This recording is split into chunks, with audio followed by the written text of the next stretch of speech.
Agora, como anunciamos, é com os Estados Unidos. Correspondente Eduardo Barão está em Nova York. Barão, amanhã tem a super terça. Você vai explicar pra gente aí, conversão primária em muitos estados. Praticamente é o fim dessa etapa que já começou em outros estados com as convenções republicanas e democratas. Mas hoje tem expectativa, né, para ser anunciada alguma decisão aí da Suprema Corte sobre inegibilidade de Donald Trump. E aí que o Trump está com a atenção mais voltada. Porque no Partido Republicano ele deve vencer as primárias, né, Barão? Bom dia para você. Fala, Pedro. Bom dia para você, para todo mundo no Brasil. Já venceu, né, rapaz? A gente pode até ficar falando, mas tem a super terça amanhã. Mas já era, né? O candidato republicano vai ser o Donald Trump. Falta ainda a confirmação, como você falou na super terça, 16 estados americanos vão confirmar ali quem vai ser o candidato, mas até agora a única derrota do Trump foi para Nikki Haley ontem na região ali de Washington, na capital americana.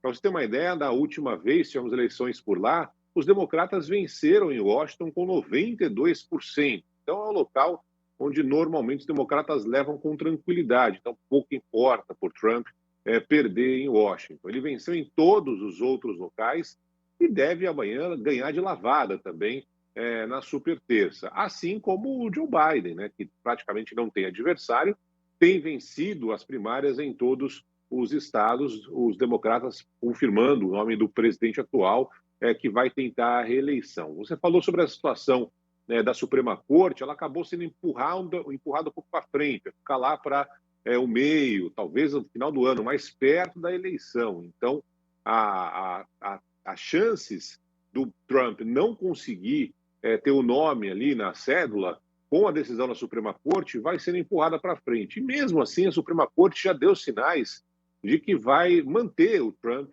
na cédula, que vai poder concorrer tranquilamente aqui a presidência dos Estados Unidos. Então, o Donald Trump e o Joe Biden, republicanos e democratas, devem confirmar isso amanhã, e aí a chancela oficial nas convenções que estão marcadas, no caso dos republicanos, para julho e, no caso dos democratas, para agosto. Então, o que tudo indica, teremos uma revanche aqui da última eleição nos Estados Unidos.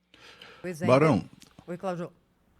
Barão, eu queria saber o seguinte: essa vitória da adversária do Donald Trump é uma espécie de gol de honra ou pode significar algo maior do que isso, tendo em vista a super terça?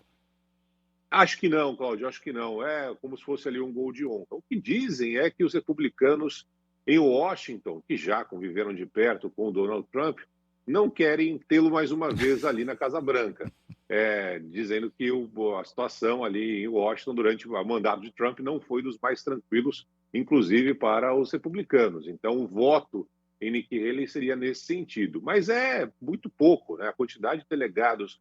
Trump já tem mais de 130 delegados, a Nikki Haley nem chegou perto disso. Então, é apenas uma vitória protocolar ali de um estado que normalmente vota com os democratas.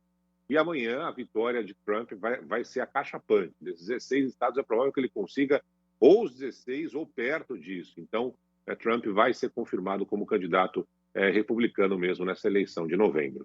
E claro que você vai acompanhar tudo com a gente aqui no Grupo Bandeirantes de Comunicação, não é, Barão? É interessante quando a gente observa que a reedição da eleição desse ano, repetindo a última, com os mesmos candidatos, a anterior foi vencida por Joe Biden e essa aqui, Donald Trump, na frente das pesquisas. Ou seja, eleitores que votaram em Biden na última eleição tendem a votar agora em Trump, as mesmas pessoas. Por que essas pessoas estão mudando de opinião, Barão?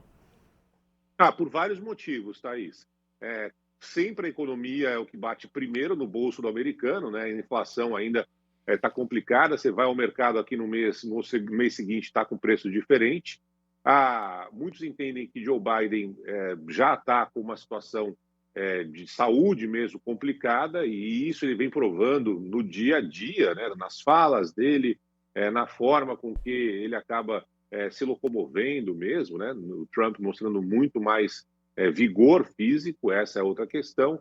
Você tem a maior crise migratória da história dos Estados Unidos, com pessoas entrando aqui no país, vivendo em situações complicadas, até às vezes no meio da rua, ali com uma situação que até pouco tempo atrás não existia.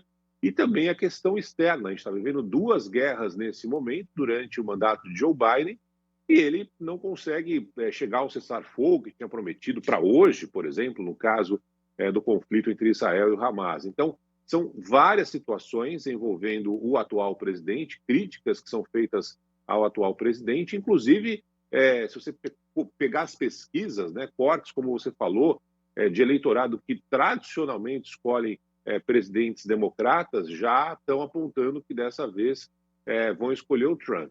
Agora, isso muda caso Trump seja condenado. E eu não estou falando dessa possibilidade de ele não concorrer à eleição que está na Suprema Corte. Estou falando nas diversas ações que ele tem respondido em diferentes esferas da justiça americana. As pesquisas mostram que ninguém quer votar num presidente condenado, num candidato condenado. Então, essa ainda é um asterisco, digamos assim, nessa corrida eleitoral que a gente vai acompanhar até novembro. Vocês ouviram aí o Barão falando, hein, Thaís e Cláudio? O americano não está acostumado aí, não estava acostumado, pelo menos, a isso para o supermercado e ver o preço crescer do mês para o outro, né? Ao contrário de nós aqui, que já estamos... Bom, taxa de juros então, hein, Barão? A 5%. Doutorados Nossa e senhora, pós-doutorados aqui. que coisa de outro mundo essa taxa de 5,5% aí, né? O que acontece aqui no Brasil. Vamos fazer um estágio aqui com a gente.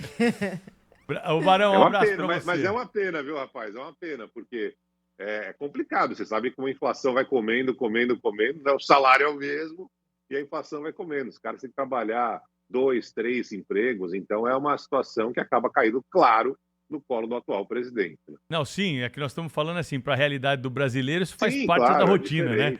De eu acompanhar a inflação, processo inflacionário, taxa de juros alta.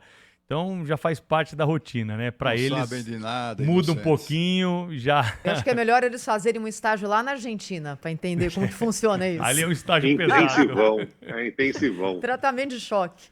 Barão, um abração para você. Amanhã a gente fala então sobre a super terça aqui, combinado? Combinado. Um grande abraço. Ótima semana para vocês. Valeu. Obrigado, Eduardo Barão, direto de Nova York. Aliás,